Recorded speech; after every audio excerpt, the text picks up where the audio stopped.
Hello and welcome to this episode of Daughters of Narcissistic Mothers podcast. Today we're talking about people pleasing as a pattern that can result from having a narcissistic mother, and we're going to cover up why we end up doing it, how to recognize it first of all, why we do it, and how can we stop this pattern which is not helpful anymore. So let me ask you, do you try your best to meet everyone else's needs before yours? Do you get very upset if you think someone doesn't like you or has a problem with you? Is that something that would keep you up at night or thinking over and over and over again about conversation, for example, or something that happened with someone? Do you find it very difficult to say no to people around you and to prioritize yourself? As daughters of narcissistic mothers, we can easily fall into the trap of people pleasing, meaning we might end up feeling the need to be exactly what we feel the person in front of us would want us to be in order to be liked, loved, and accepted. And this pattern of behavior, which comes as a direct result of the mother wounds we carry, can bring us a lot of suffering, and we're not being authentic. We're not being our authentic self. And as a result of this, you can end up feeling unseen, maybe liked by many, but never truly loved, as no one knows the real you, and lonely because no one truly gets you. Exhausted by interactions because you're always performing in order to be liked, and unable to say no and prioritize yourself and your well-being. And how do I know? Because I have unconsciously been a people pleaser myself for the best part of my life. And I would say, like in the past, I would say to myself that I was a nice person, and that I would be, and actually I would be judgmental of people who did not behave as nicely as me. I thought I was so nice by doing all of these things that I was doing. By sacrificing myself so much in order, for others on the surface. And I would be judgmental of other people that wouldn't do that in return for me. Um, and I didn't know that this was coming from the fear of not being loved, liked, and accepted, and from the wounds I carried. And the truth is, I felt lonely all the time, and I was hurting inside. And I didn't know how to be myself because I could never do that around my mother growing up. Being myself was not a safe thing with my mother. When I attempted to be myself, when I attempted to do that, I would either be rejected, punished, or given the silence treatment. So at some point a few years ago, I realized there was not one person around me who did not like me. I mean, everyone liked me. And I read somewhere that to be yourself means not everyone is gonna like you. And so I joined the dots, so to speak. I was like, okay, everyone likes me. That means I am not being myself. Because it's inevitable that someone is not gonna like you when you're being yourself.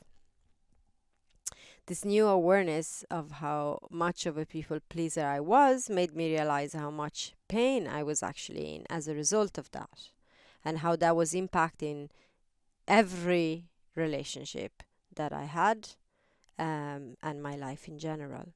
Okay, so that's why I wanted to do this episode.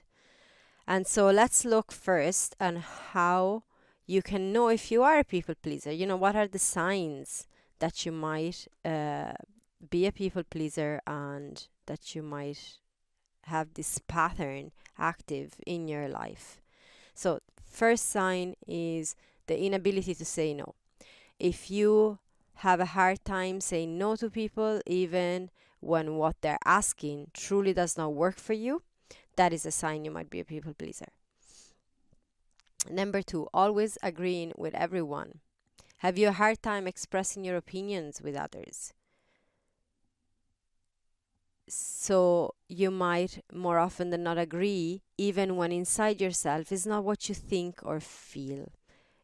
And you may also notice that depending on who you are with, you might end up agreeing to contradicting things, just not to upset the person in front of you. I don't know. This might be easier sometimes to notice with other people than to notice with yourself. But when you're in conversation with someone and that person tells you that they really like what you like, and then you hear them in another conversation with someone else and they're saying they're liking the opposite. You're like, oh, that's weird. But when we people please, that's what we do. We just try to agree as much as possible with whoever is in front of us. Okay? And this brings us to point number 3. So changing your taste and opinion to suit the person in front of you.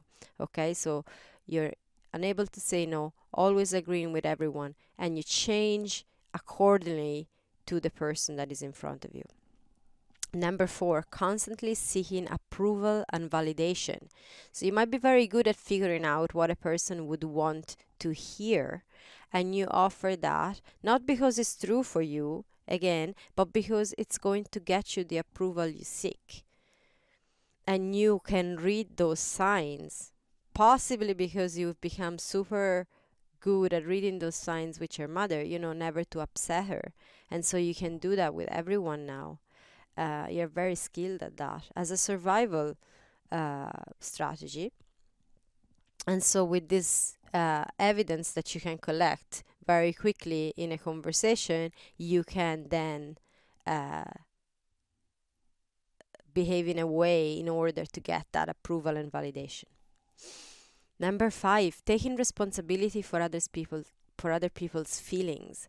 So you might be quite empathic and able to tell how others are feeling. And that's, again, remember, if you were particularly targeted by your narcissistic mother, narcissist targets empath quite often. So you might be quite empathic and able to tell how others are feeling, and you might feel like it is your job to make sure they're feeling good. So they will like you more.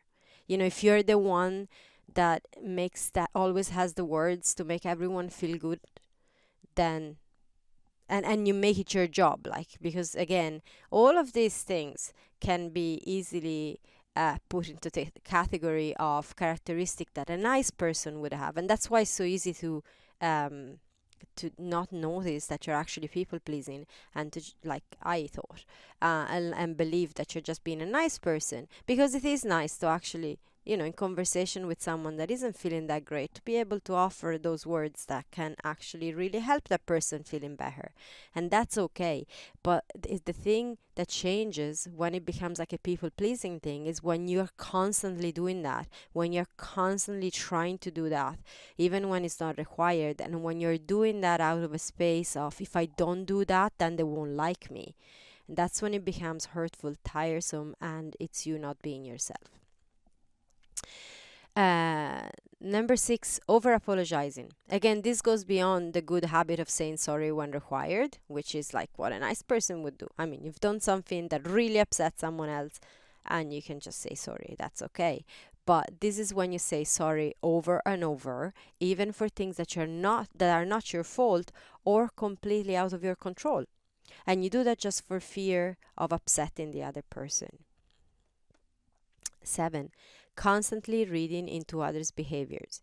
So this is when you analyze everything the person in front of you is doing or saying, or maybe a look they gave you, or a word they used in a certain tone. And this analysis keeps you up at night and stressing the whole day, long after the conversation has happened, long after the meeting has happened. This can go on for weeks. What if they are upset with me? What if they received what I was trying to say in the wrong way, and now they just won't call me again? What if, and that train of thought, right? If you've been there, you know it.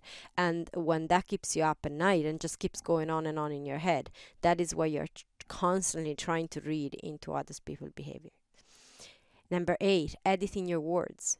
This is when you keep going through a conversation in your mind either editing what you're going to say over and over, so that's before the conversation is going to happen, or analyzing what you just said, so that's after the conversation happened, in fear that it might have upset someone. Again, this is similar to the previous point. You just over and over edit every word you're saying, either before or after, worrying that something that you have said or you will say might upset someone. 9, uncomfortable in conflict. So this is when you would do anything in order to avoid conflict, even if it means not being true to yourself. And this, sometimes in some narcissistic family dynamics, you can have the role of being the one that is like the peacemaker. It's the one that everyone can go to and everyone gets on with. So no one gets on with one another, but they're all getting on with you, strangely enough. And that is because you are suppressing who you truly are in order to make sure you're pleasing everyone and you're avoiding conflict. I have been in the middle of that.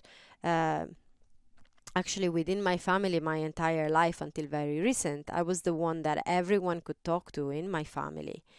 But because I was never expressing actually what my true opinions really were, what my heart really felt, or my needs. I was just being the doormat for everyone so that, my mother and my grandmother wouldn't fight, because they would come to me and I would just try to make the peace between them and so on. And I couldn't take if there was conflict with me. That was absolutely unacceptable for me, because clearly I was displeasing someone if that was happening. Number 10, the last one, fear of disappointing others. So this is either through saying no or with simply expressing how you truly feel about something. So you don't. You simply just do whatever you think may please the other person because you're really afraid that they'll be disappointed in you. So they're all these points are variations of changing yourself in order to please others. Because people pleasing is the act of changing yourself in order to be liked and accepted by others, and not being yourself for fear others won't like or accept you. So do you recognize yourself in any of the behaviors just listed? And if yes, remember not to be hard on yourself. I say that often. None of it is your fault. And you're not broken. I mean, if that's how you've been behaving, you're not broken. This is the result of what you've experienced as a child growing up. You might even start noticing how some of these behaviors that I've just listed happen actually around your mother too. You might notice that how there are similarities in how you behave with others and how your mother taught you to behave with her, or manipulated you into believing that that's the right way to behave with her. Like not saying no to her, not setting boundaries, afraid to disappoint her, seeking her validation and approval, constantly editing your words around her, constantly reading into her behavior to make sure that you're not upsetting her, maybe uncomfortable if there's conflict with her, and all of that can actually be how you've learned to navigate the relationship with your mother. And now this is just the way you are relating with everyone around you, and you're not aware, of course, of it. We don't do it on purpose. It's just a protective strategy that we carry, that we bring, that we've developed as growing up. So why do we develop this pattern of people pleasing as daughters of narcissistic mothers? Now, this is not just for daughters of narcissistic mothers. There's people pleasers out there, and it can come from different for different reasons. But here we just talk about this specific reason. Growing up with a narcissistic mother can cause this pattern to develop. So there's 4 main reasons that I'm going to list here. And again, we can go on and on with a lot of, a lot of specific situations and things that might have happened in your personal experience. But these are like the 4 main reasons from which everything else kind of comes from. So number 1, a narcissistic mother does not love her child for being who they are. Okay, a narcissistic mother's love is always conditional. So again, if you're not loved for who you are, you grow up with this I am unlovable wound, then you're gonna try your best to change yourself or to do whatever it takes in order to be loved. That kind of makes sense, doesn't it? So, second, a narcissistic mother only tends to her own needs. So, if the child is behaving in a way that interferes with those needs, then the child is punished or neglected. So, again, makes a lot of sense to try and figure out what behavior is accepted and what behavior is not accepted, because the child is just going to navigate that situation and learn how not to get punished or how not to get neglected, or trying his or her best at it. Number three, a narcissistic mother blames her child for her emotional state. So if she's stressed or unhappy, she will project the blame onto her child, teaching the child to feel responsible for the mother's emotions and feelings. So again, makes a lot of sense to become really good at reading into another person, how they're feeling, and all the different things that we can do to avoid getting the blame of the situation. Number four, a narcissistic mother values qualities in her child that will make her look good in front of others. So she will show appreciation for her child only if those criteria are met. Yet again, teaching you to change yourself in order to be accepted and validated and appreciated. So if you have experienced any of that growing up, and if your mother has narcissistic traits, chances are you have, it is very natural that you might have developed a protective strategy to be liked and accepted in order not to be abandoned and rejected like it happened with your mother growing up. So it is natural not to want to feel that pain again. I mean, that makes a lot of sense, even if the behavior that results actually causes you pain anyways. But it's a different kind of thing. It's like we don't want to go through that pain again. And these wounds that we carry are kind of dictating in the background how we're going to behave until we become really aware of what's going on.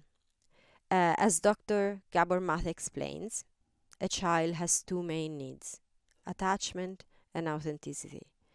The first is fundamental for the survival of the child. Attachment, I mean, we cannot survive without that. Without that, there's no way for the child to provide for themselves. We're completely useless at providing for ourselves for the first few years of our life. And so that attachment is necessary. We need to be fed. We need to be looked after, taken care of. That is fundamental.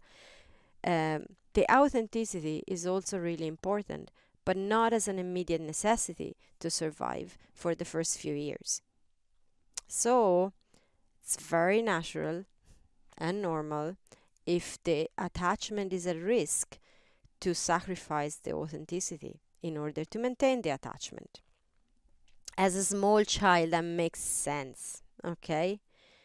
And of course, as a small child, this is not a conscious choice, but one imposed by a subconscious need to survive in the circumstances you're in. And it is a very wise system too, because you've survived. Hence, I say many times, and I will keep on reminding you, it is not your fault. Okay, if you're finding yourself feeling, oh my God, that list up there, I've been doing all of those things all my life, I have been people pleasing and I still do it and I don't know how to stop this, it's not your fault. It's really important. Be really kind with yourself, as always. Being in an emotionally and maybe also physically unsafe environment growing up, as it is when your mother is a narcissist, causes trauma in the system. Okay, and this trauma is essentially the disconnection from your true self, from who your true self is, that authenticity. So you had to give up your authenticity in order to survive as a child. And the pattern continues to this day with the people pleasing. That's one of the main results of this situation as a child, that you've been through as a child. So all the behaviors listed before happen because of the belief deep down that you do not deserve love for who you are, that you're not enough. So these are all the mother wounds that we carry. That you will be hurt, rejected, and abandoned if you dare speak for yourself. maybe say no, or merely be you, just as it happened with your mother growing up. This can go to the point of not knowing what being yourself even looks like. Do you ever wonder that? Like, if you stop for a moment, if you pause on this and go, like, what does it even mean to be myself? Do I even know? I didn't know. I was so lost in the image of myself I had created. I did not know who I was anymore. I had no idea. Like, literally no idea. I was so exhausted from constantly performing and also overcommitting so that nobody would ever be disappointed in me. And like, I had no energy to even go looking for who I was. uh, and also it is like so exhausting because it's a lost cause. I mean, it's inevitable to disappoint someone expectations every now and again. You can't go through life pleasing everyone. Like, that's just not possible. So even with all the effort of people pleasing, you still find that people are disappointed in you or they don't like you, and that becomes even more hurtful after all the effort you've gone through. Again, if this resonates with you, if that's how you feel, I get it. I truly, truly get it.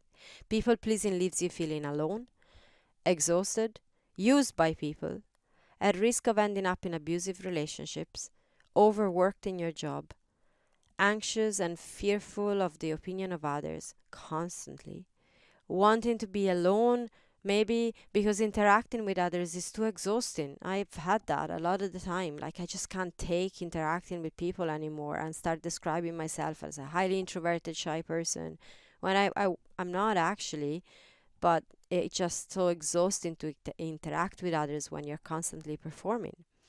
It can also cause you to be unable to keep friendships going on long term. And also eventually showing up symptoms in your body because the body keeps telling you that you're not being yourself.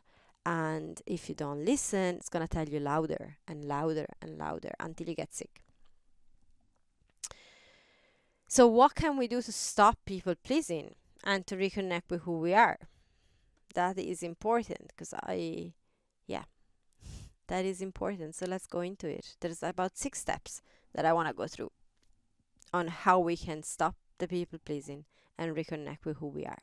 So, number 1, it's awareness of the mechanism. You know, I always bring that in. It's kind of like the first step in pretty much every process we go through when we're trying to heal from such wounds, is the awareness. So understanding, this awareness bring the understanding of the difference between being a nice person, which is great, and people pleasing. That's really important. So being nice when genuine does not feel like a constant effort and struggle. Okay, it is a manifestation of the real you responding to an impulse in alignment with your head, heart, and soul. Like these 3 main points: your mind, your heart, and your soul. They're all in alignment together, and it leaves you feeling energized, nourished, and connected. And you can only do that truly after you really explored who you really, really are. It's kind of like you can't really do it before that. Not fully. Instead, people pleasing is a protective strategy to prevent you from being hurt again. It comes from the wounds that you're carrying, and it leaves you feeling exhausted, lonely, and hurting anyways. So like, this is like the main kind of difference. When you're being nice, you're gonna feel energized, you're gonna be feeling nourished and connected. When you are people pleasing, you're gonna be feeling exhausted, lonely, and hurting. It might give you a kick, like a short-lived kick. You know, when someone gives you validation because you've said something nice to them, you might get that kick, oh, I'm feeling nice because they really like me, you know? So that can be confusing, but that's only short-lived. When you actually just are alone then, and after the event, ultimately what kicks in is that exhaustion and loneliness. Point number 2, the step number 2 is learning to recognize the moment when the people-pleasing pattern kicks in. For example, if you're about to say yes when you actually want to say no, or any moment when you're about to say or do something that doesn't feel true to you. So you might start noticing it in hindsight first, okay? And that's okay. So like, you someone rings you and asks you for a favor that you don't want to do, but you want to people please, and you say yes anyways, and then you hang up the phone and go, oh my God, I did it again. Why did I just do that? Um, Again, be kind with yourself. Try your best not to be very judgmental of yourself, because I know that that inner critic voice is very loud sometimes, but this is a pattern and we don't mean to do it. Most of the times it just kicks in as an unconscious pattern. It's a protective strategy. There is a reason why it's there, and it comes from your childhood. So when you understand all of that, being really kind with yourself is important. And it is normal at the beginning to kind of start noticing in hindsight. So when you notice that, that's really a good thing. You can start being curious and being, lovingly curious with yourself, and go, why did I do that? Like, what was I trying to achieve? Why? What was I feeling that I felt the need to do this, even though I wanted to say no? Okay, just work with that. And then, without beating yourself up, with time and practice, you will start catching it before it happens. Okay, you will start actually, oh, this question is putting me in a place where I really feel this impulse to say yes, even though like everything else in my body is going no, no, no, no, no. And you can just take a moment. You can start, a very good thing to start doing, for example, is to start taking time and go, well, I can't really answer you right now. I need to feel into this a little bit better. And then, take some time. I'll let you know tomorrow, or I'll let you know later. So then you can really feel into what would be what's true for you, and what would be the people pleasing pattern instead kicking in. Okay, so this, again, with time and practice. And a question that can come up when you start practicing this is, how do you know if something really feels true to you or not? Because we need to remember that we don't actually know who we really are. In all of this, we kind of got lost. So how do we know if something is really true or not if we don't know who we really are? There are practices to reconnect with your intuition and your good feeling. That's your authenticity. Your authenticity is your good feeling, your intuition, that inner knowing. Okay, that's what we've just disconnected with from the very, very beginning, growing up with our narcissistic mother, just being the way she was. So there are practices to do that. There are practices to get inside your body, which very often we're not. Trauma causes us to be out of our body all the time. So being inside our body and start feeling, like literally our body is a map, and our body knows and tells us, this feels like a no, this feels like a yes. And that embody yes or no, it's what we have been disconnected. That's the gut feeling. So there are practices to get back in there. And that's what we practice, for example, within the women's circles. That's what we practice. We learn to practice it in one-on-one inner transformation, healing mother wounds program. So that's what we do. There are ways to do that. Step number 3, learning tools to self-regulate. Okay? Because when you get triggered, like for example, you might get a strong wave of anxiety because you said something to someone, and actually you even tried to say something authentic, and now you're afraid that you will be rejected, and you feel very anxious, and the thoughts are going over and over in your head, and you're not able to sleep, maybe, as we mentioned earlier. So there are tools to support your system to ride the wave, okay, to make space between yourself and what's going on, and all of those emotions and that anxiety and even the panic sometimes that sets in, and all those thoughts, and bring your system back gently to a more comfortable, regulated place. Okay, with time and practice and being kind to yourself, always, being kind to yourself is like in big capital letters. You will learn not to follow the first protective impulse and eventually stay true to yourself. Okay, but you kind of need tools to be able to deal with those emotional waves, because those are going to come. And especially when you start becoming aware and you start actually trying to gently shift that pattern, those emotions are going to come. You're going to experience it's like sometimes you can find it referred to as a vulnerability hangover. So it's like, but you can call it like a being yourself hangover. So if you are in a conversation, or if you and you actually have tried to be yourself, and then afterwards you can feel like overwhelmed and scared, and like you can those doors that you've opened, you might want to close them all really quickly, because the fear of being hurt comes in, being rejected, the fear of being rejected comes in. So again, tools to self-regulate, to be able to bring your emotional state back down to a more comfortable place, and being able to navigate those waves, which doesn't mean suppressing or trying to control everything, but just allowing the body to do something that we naturally would be able to do if we had learned that from emotionally intelligent parents. But if our parents were narcissists, um, or absent, or we didn't learn this. So that's why it's important to learn those tools now. The fourth step is understanding that a relationship born from a people-pleasing pattern is not real, and it never can be, because you are not being real. So like, if you're not being real, chances are the other person isn't being very real either, and that this makes for a not very real relationship. Whether it's a friendship, an intimate relationship, a job relationship, it doesn't matter.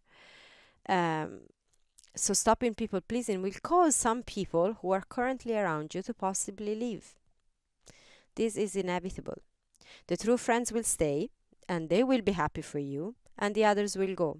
And sometimes the ones that stay are very few, if none at all. Like, I've been in situations where actually really no one stayed. I was just so fake. I was people pleasing so much that when I stopped, the space around me emptied like quite a bit. Okay, so this can be a very challenging transition, and I get it. I refer again to Dr. Gabor Mate, and a question he posed that truly supported me in the process, like that has made a massive difference for me. And it is, he says, you might lose some attachment in the process. Who do you rather have in your life, them or you? Who do you rather have in your life, them or you? And that was, for me, the answer was me. um, Despite the pain, despite the challenges, despite everything, ultimately, that was the answer. So I'm just just ask yourself that question when you start fearing, oh, that person might actually just go if I start being myself. Which one do you prefer in your life, that person or yourself? Step number 5, coming to the embodied realization.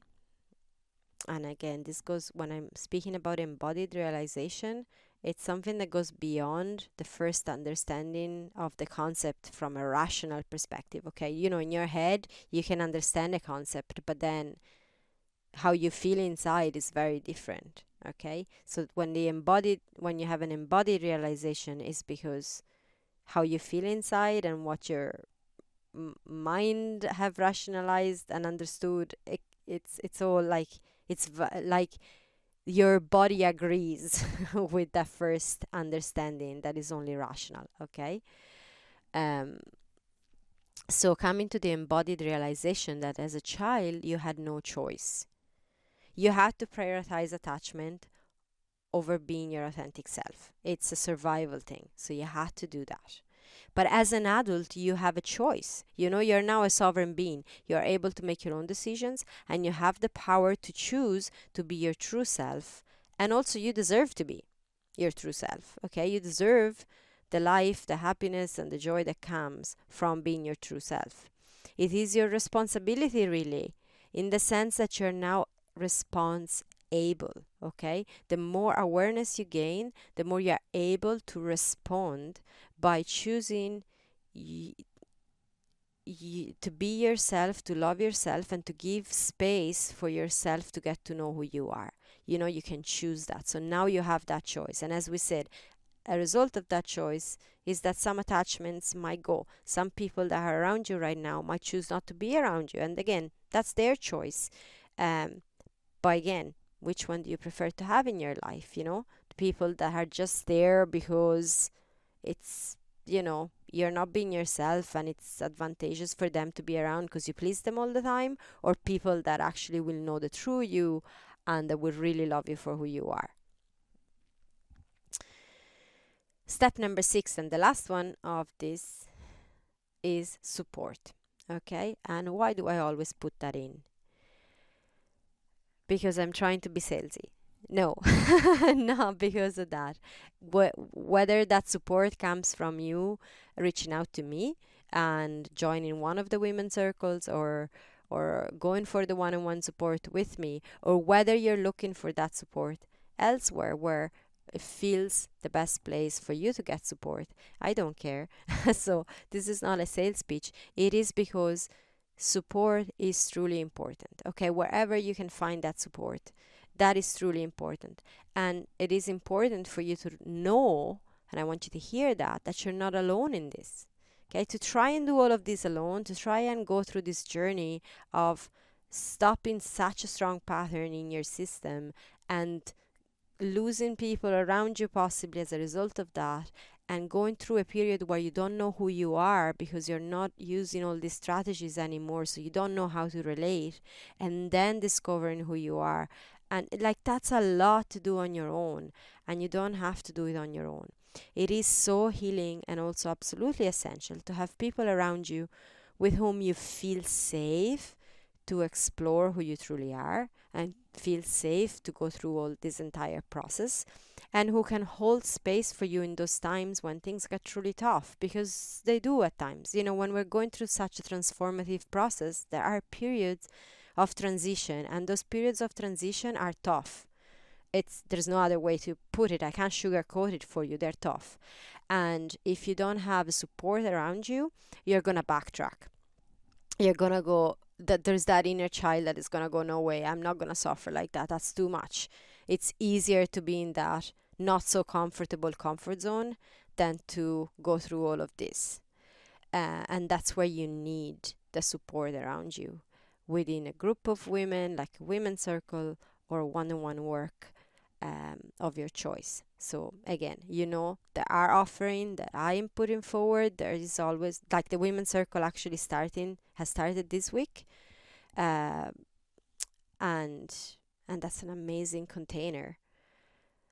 And also there is the February wave of intakes in the one-on-one 10 weeks inner transformation healing motherhood program. So these are available, and there's links in the description of this episode, and you can email me to know more about all of this. So that's available within this service that I offer, but there are plenty of services out there that offer support and that you may resonate with more. So whichever it is, make sure to get support.